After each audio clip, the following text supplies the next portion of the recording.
நிலை பெறுத்தலும் நீக்கலும் நீங்களா அலகிலா விளையாட்டுடையார். அவர் தலைவர் அன்னவர்க்கே சரண். நாங்கள் காலம் எனும் ஆழியிலும் காற்று மழை ஊழியிலும் சாகாது கம்பன் அவன் பாட்டு. அவன் தலைமுறைக்கு எழுதி வைத்த சீட்டு. கள்ளிருக்கும் கூந்தலினாள் உள்ளிருப்பாள் என்று சொல்லி பள்ளமிடும் ராகவனின் அம்பு. அது பாடலல்ல, உண்மை என்று நம்பு. 10,000 கவிதைகளை முத்தாக அள்ளித்தந்த சத்தான கம்பனுக்கு ஈடு இன்னும் வித்தாகவில்லை என்று பாடு. சீதை நடையழகும் ஸ்ரீராமன் தோளழகும் போதை நிறைந்ததென்று சொல்லி என்னை போட்டான் மதுக்குடத்தில் அள்ளி என்று சொன்ன கவியரசு கண்ணதாசனின் வரிகளை முன்வைத்து பொன் விழாவை நோக்கி நகர்ந்து கொண்டிருக்கக்கூடிய 46 அகவை முடித்து இந்த ஆண்டின் விழாவை கொண்டாடி கொண்டிருக்கும் ராஜபாளையம் கம்பன் கழக அறக்கட்டளையை சார்ந்த அத்துணை பெருமக்களுக்கும் என்னுடைய பணிவன்பான வணக்கமும் பாராட்டும் நன்றியும் வாழ்த்தும். தலைப்பு அறம். கம்ப ராமாயணத்தில் அறம் எவ்வாறு உரைக்கப்பட்டிருக்கிறது என்பதாக என்னுடைய இந்த சில நிமிட பேச்சு அமையப் போகிறது. நம்முடைய குழந்தைகளுக்கு நாம் கடத்த வேண்டிய மிக முக்கியமான பொருண்மைகளில் ஒன்று இந்திய நாட்டின் மிகப்பெரிய சொத்தாக விளங்கக்கூடிய இராமாயணமும் மகாபாரதமும் என்பது நான் தமிழறிந்த காலம் முதல் உறக்க சொல்லிக் கொண்டிருக்கக்கூடிய ஒரு உண்மை. உலகமெல்லாம் சுற்றி பேசக்கூடிய பெரும் வாய்ப்பு பெற்ற என்னை இந்த நாவிலே தமிழ் எப்படி உச்சரிக்கப்பட வேண்டும், ஒரு மேடைக்கு போனால் அந்த மேடையில் எப்படி நாகரிகத்தையும் மாண்பையும் பின்பற்ற வேண்டும், எப்படி மூல நூலை நாம் வாசிக்க வேண்டும், அந்த மூல நூலை வாசிக்கின்ற பொழுதெல்லாம் அந்த சொற்களில் எப்படிப்பட்ட தெளிவு இருக்கிறதோ அந்த தெளிவு மாறாமல் அதை பேச வேண்டும் என்று என்னை ஆளாக்கி வளர்த்து உலகத்தில் உலாவிட்டு இருக்கக்கூடிய சென்னை கம்பன் கழகத்திற்கு என்னுடைய நன்றியை, என்னுடைய வணக்கத்தை நான் தெரிவித்துக் கொள்கிறேன். இந்த மேடையில் நான் பேசுகின்ற விஷயங்களில் ஏதேனும் சிறப்பு இருந்தால் அது என்னை வழிபடுத்தியவர்களை சாரும், நான் ஏதேனும் தவறு செய்தால் அது என்னை மட்டுமே சாரும் என்பதனையும் இந்த அவைக்கு சொல்லிக்கொண்டு நான் அறிந்த சில விஷயங்களை, அறம் தொடர்பான சில கருத்துக்களை கம்ப ராமாயணத்தில் எவ்வாறு கம்பர் பயன்படுத்தி இருக்கிறார், அதை ஏன் அவர் பயன்படுத்தினார், இதன் மூலமாக நமக்கு கிடைக்க வேண்டிய செய்தி என்ன, அடுத்த தலைமுறைக்கு நாம் கடத்த வேண்டிய செய்தி என்ன என்பதாக என் பேச்சு அமைகிறது. இப்பொழுதெல்லாம் சாதாரணமாக ஏதேனும் படித்தால் அப்ளைடு என்ற வார்த்தை ஒன்று வந்து விடுகிறது.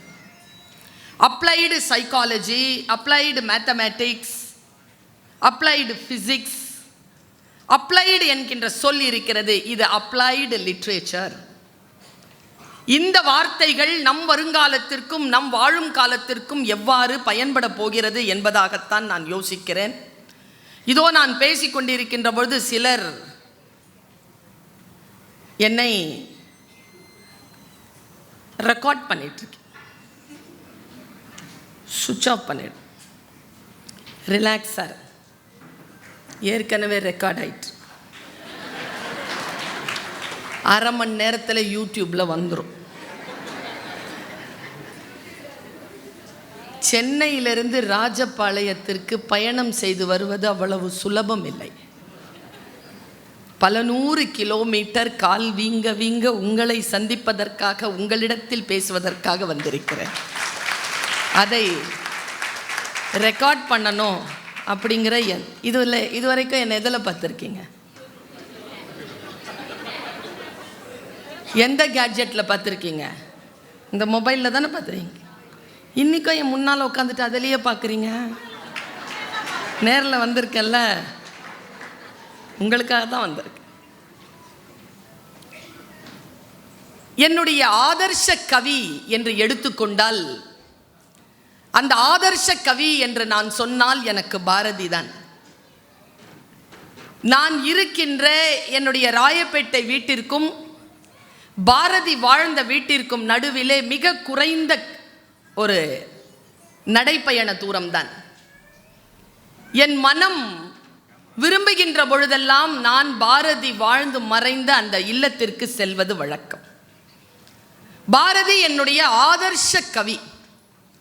பாரதியார் 2 கவிஞர்களை, மொத்தம் பார்த்தா 3 கவிஞர்கள் இருந்தாலும் அந்த 3 கவிஞர்களிலேயே 2 கவிஞர்களின் ஆக்கங்களை குறித்து மிக ஆழமாக, இன் டெப்த் என்று ஆங்கிலத்தில் சொல்வார், மிக ஆழமாக தன்னுடைய கவிதைகளில் பதிவு செய்கிறார். மிக ஆழமாக பதிவு செய்த அந்த 2 பேர் இலக்கிய கர்த்தாக்கள் யார் என்றால், ஒருவர் திருவள்ளுவர், மற்றொருவர் கம்பர். கம்பரை குறித்தும் வள்ளுவரை குறித்தும் இளங்கோவை குறித்தும் தொடர்ந்து பாரதியார் தன்னுடைய கவிதைகளில் இலக்கியங்களை குறித்து பேசுகின்ற பொழுது, தமிழ் சாதி பற்றி பேசுகின்ற பொழுது, தமிழர்கள் பற்றி பேசுகின்ற பொழுது, தமிழ் இனத்தின் பெருமையை பேசுகின்ற பொழுது, தமிழ் நாட்டின் பெருமையை பேசுகின்ற பொழுது இந்த 3 கவிஞர்களை குறித்து கொண்டே வருகிறார். கல்வி சிறந்த தமிழ்நாடு, ஏன்? புகழ் கம்பன் பிறந்த தமிழ்நாடு. வள்ளுவன் தன்னை உலகினுக்கே தந்து வான் புகழ் கொண்ட தமிழ்நாடு. சிலப்பதிகாரம் என்னுமோர் மணியாரம் படைத்த தமிழ்நாடு. தமிழ்நாடு குறித்து எனக்கு மிகப்பெரிய கனவு இருக்கிறது. ஏன்? கம்பன் என்றொரு மானுடன் வாழ்ந்ததும்,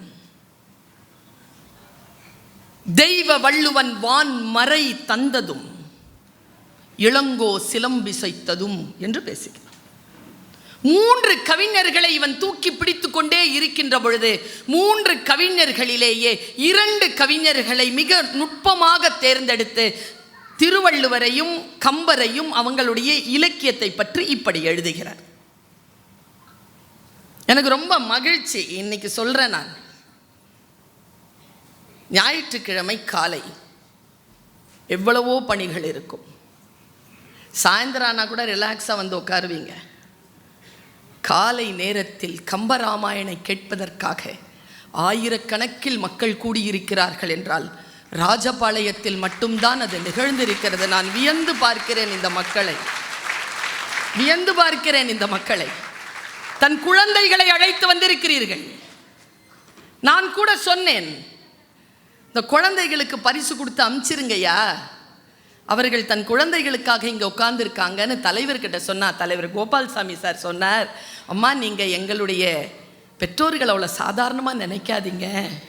பரிசு வாங்கினாலும் அந்த பரிசுகளை கையில் கொடுத்து விட்டு அந்த குழந்தைகளை உட்கார வைத்து ராமாயணத்தை கேட்க செய்யக்கூடிய பெற்றோர்கள் தான் இங்கே வந்திருக்கிறார்கள் என்று அவர் என்னிடத்தில் சொன்னார். ராமாயணம் கேட்க வந்திருக்கிறோம். ராமாயணம் ஏன் தேவை? என்ன அறம் அதில் சொல்லப்பட்டிருக்கிறது? கம்பர் சொல்லுகிறார், திருவள்ளுவரிடம் இருந்தும் சீவக சிந்தாமணியிடம் இருந்தும் நான் சில விஷயங்களை என் கதையை சொல்வதற்காக நடையில் நின்றுயர் நாயகன் தோற்றத்து இடை நிகழ்ந்த தோமறு மாக்கதையை சொல்வதற்காக நான் எடுத்துக்கொண்டேன் என்கிறார். அந்த திருவள்ளுவரை பற்றி, அந்த குறளை பற்றி பாரதி என்ன சொன்னார்? பாரதிக்கு ஒரு குறள் பற்றி என்ன கருத்து இருக்கிறது? நாம் எல்லோரும் நினைக்கிறோம் திருக்குறள் என்றால் அது மனனம் செய்யக்கூடிய ஒன்று, தேர்விலே பரிசு பெறக்கூடிய ஒன்று கிடையாது. ஒரு குறள் போதும் நம்முடைய வாழ்க்கையை வளப்படுத்துவதற்கு, ஒரு குறள் போதும் நம்முடைய வாழ்க்கையை சீர் செய்வதற்கு. ஒரு 2 அடி போட்டால் எல்லாருமே உருப்பட்டுருவாங்கங்கிறாங்களே, 2 அடி வேணாம், 1 அடி போட்டாலே நம்ம உருப்பட்டுருவோங்கிறதுக்காக நமக்கு கிடைச்ச மாபெரும் இலக்கியம் வள்ளுவம்.